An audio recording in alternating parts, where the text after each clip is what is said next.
धूप बत्ती का धुआं गोल आकार में उड़ता ऊपर की ओर जा रहा था।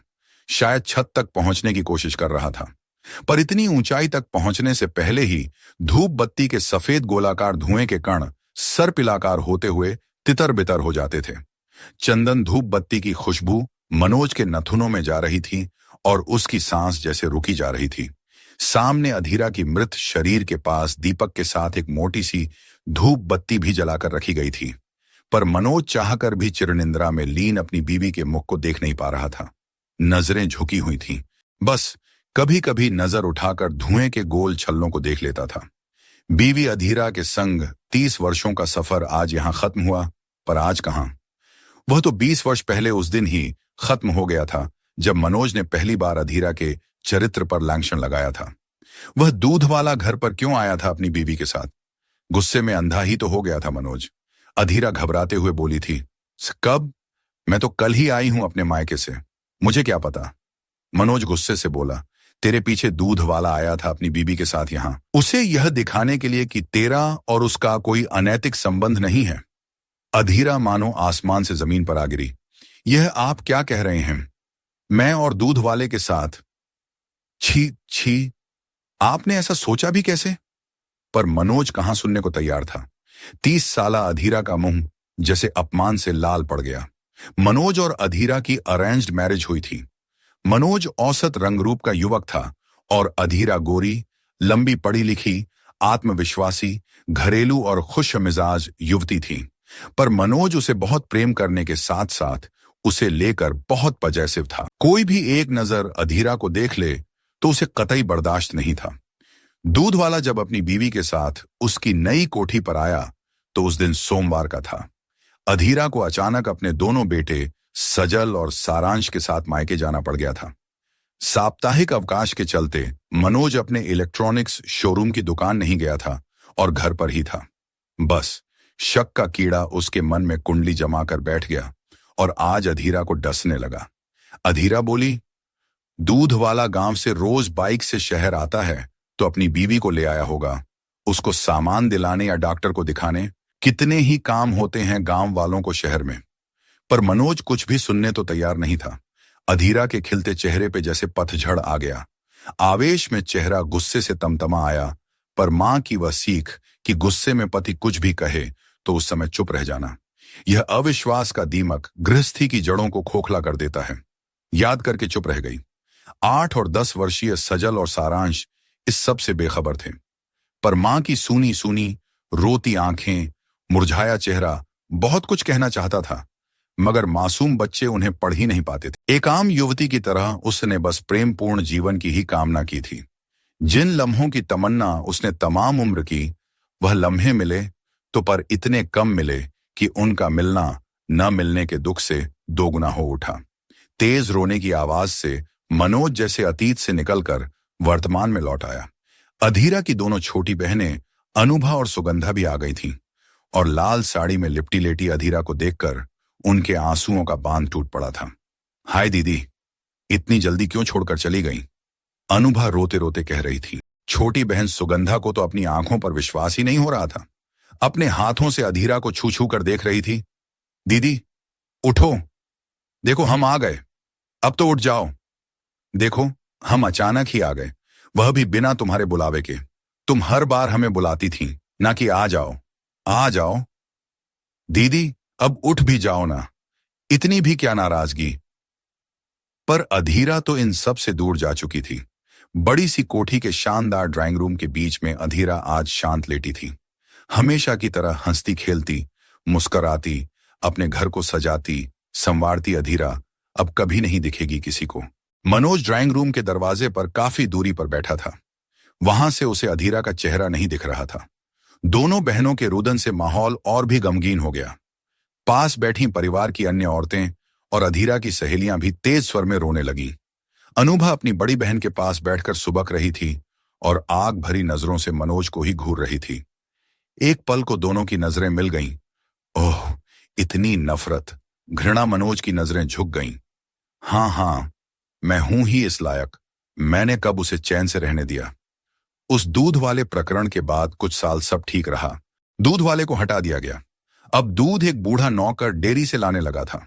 अधीरा भी धीरे धीरे सब भूल गई, ऐसा लगता था। पर अविश्वास की फांस उसके दिल की गहराइयों तक समा चुकी थी। 6 साल बाद एक रोज सोमवार को, अरे मेरी बात सुनो तो, मैं नहीं आ पाऊंगी, मेरा आ पाना संभव नहीं है। अधीरा किसी से बात कर रही थी। मनोज को अंदर आते देख उसने झट से फोन रख दिया। इतनी बात तो मनोज ने सुन ही ली थी और शक का फन उफान पर था। किसका फोन था? का किसी का नहीं, मेरी एक सहेली अंजलि का था। घर पर बुला रही थी मुझे। आपके लिए नाश्ता लगा दूं क्या? पर बात आई गई नहीं हुई। उसी दिन मनोज ने चुपचाप कॉल डिटेल निकलवा ली। ललित नाम के किसी शख्स ने 2 बार अधीरा को फोन किया था। मेरी जानकारी के बगैर कोई गैर मर्द मेरी बीवी को फोन कर रहा है और मेरी बीवी मुझसे छिपा रही है। जरूर उसका कोई पुराना आशिक होगा। अब मनोज वही सोच रहा था जो वह सोचना चाहता था। अगले दिन, कौन है यह ललित और क्यों उसने तुम्हें फोन किया? कहां बुला रहा था मिलने के लिए? सवालों की बौछार सुनते ही अधीरा हड़बड़ा गई। उसका चेहरा सफेद पड़ गया। बोलती क्यों नहीं? वह मेरे साथ कॉलेज में पढ़ता था। शादी के 10 वर्षों बाद अब उसके घर में बेटी हुई है। उसके नामकरण में बुला रहा था मुझे। उसकी पत्नी अंजलि भी मेरी अच्छी दोस्त है, पर कई वर्षों से मेरा मिलना नहीं हुआ उन दोनों से। अधीरा ने स्पष्टीकरण देने की कोशिश की, पर अविश्वास में अंधा होकर मनोज यह सब सुनने मानने को तैयार नहीं था। अब किसका इंतजार है? मृतदेह को इतने घंटों तक घर में रखना ठीक नहीं है, कोई बोल रहा था। आवाज सुनकर मनोज अपने वर्तमान में लौट आया। काश सब कुछ वहीं रुक गया होता। काश उसने अपने दिल के साथ कुछ दिमाग की भी सुन ली होती, मगर ऐसा हो ना सका। वह मन ही मन सोच रहा था। अजीब सा विरोधाभास था। अपने नाम के विपरीत अधीरा में धैर्य कूट कूट कर भरा था। मनोज के बेमतलब के इल्जामों को सुनकर कुछ दिन तो वह खूब रोती थी, कुछ माह उदास रहती थी, पर अपने बेटों का मुख देखकर सब कुछ भुला देती थी। रोने की आवाजें अब तेज हो चली हैं। एक एक सरकते पल में जैसे सांसों में धुआं भरता महसूस हो, जैसे नब्ज डूबती ही जा रही हो। हर गुजरता लम्हा उन्हें मिलाने के बजाय दूर करने के लिए तैयार खड़दा था। दोनों बेटे और अनुभा, सुगंध के पति और उनके बेटे अधीरा का पार्थिव शरीर को उठाकर बांस की बनी सेज पर लिटा रहे थे। बांस पर सूखी पुआल भी पड़ी थी। उस पर सफेद चादर बिछा दी गई। उस पर मत लिटाओ मेरी अधीरा को, उसके कोमल बदन पर खरोंचें लग जाएंगी। मनोज मानो तड़प उठा। मनोज आगे बढ़ा, पर दोनों बेटों की अंगार बनी आंखों को देखकर पांव जमीन पर चिपक कर रह गए। इसके आगे मनोज कुछ कह ही नहीं सका। उसके कदम भी लड़खड़ा कर रहे थे। भाभी अपराजिता ने उसे थाम लिया। इन बातों से अब कोई फायदा नहीं भैया। जब तुम जीते जी उसके मान सम्मान की रक्षा ना कर सके, तो अब मृतदेह से मुंह दिखाने से क्या फायदा? चुपचाप किसी कोने में खड़े रहो, नहीं तो अपने दोनों बेटों का गुस्सा तो तुम्हें पता ही है। जीते जी अधीरा अपने दोनों बेटों से कहकर गई थी कि मैं मरूं तो मेरा तथाकथित पति मेरा अंतिम संस्कार ना करे।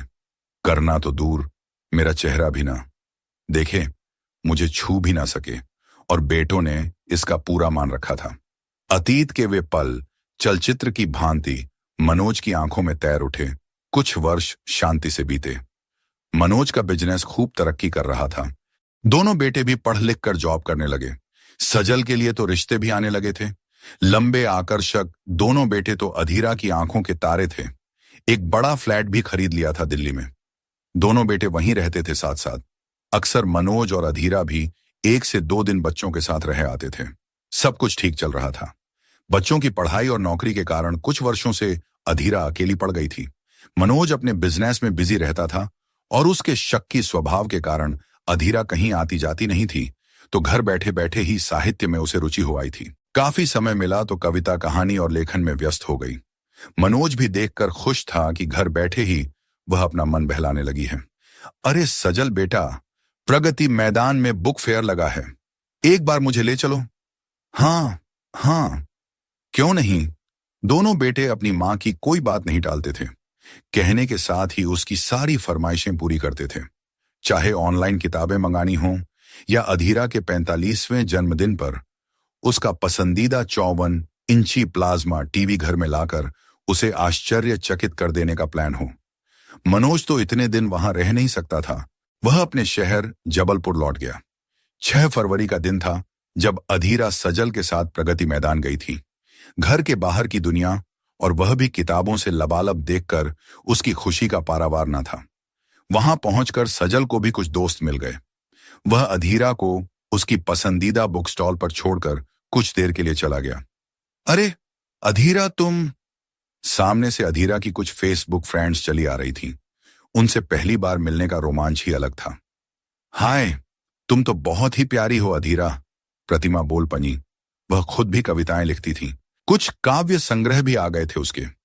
पूनम, रेखा, तेजस सब मिल बैठी तो सेल्फी का दौर चल पड़ा। हंसते खिलखिलाते चेहरों के साथ कितने ही फोटो खींच गए खूबसूरत यादें बनाने के लिए।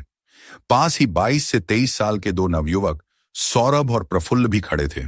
मैम, आप बहुत अच्छी कविताएं लिखती हैं, बिल्कुल दिल को छू जाती हैं। थैंक्स, तुम दोनों तो बिल्कुल मेरे बेटे जैसे हो, अधीरा कह उठी। सबने संग साथ में खूब सेल्फी ली।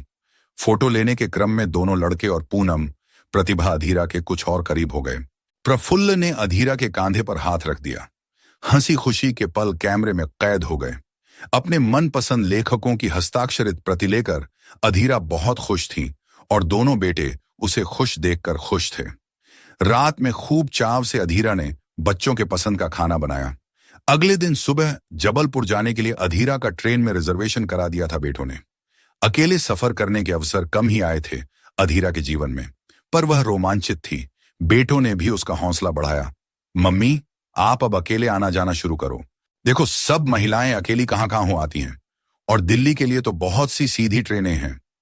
अगले दिन जबलपुर अपने घर पहुंचकर रात में अधीरा शौक से मनोज को अपने फोटो दिखाने लगी। ये देखो मेरा फोटो, कवि सुरेंद्र के साथ, ये तस्लीमा नसरीन के साथ, और ये मेरी फेसबुक फ्रेंड है। और ये तुम्हारे कांधे पर किसने हाथ रखा है? मनोज ने पूछा।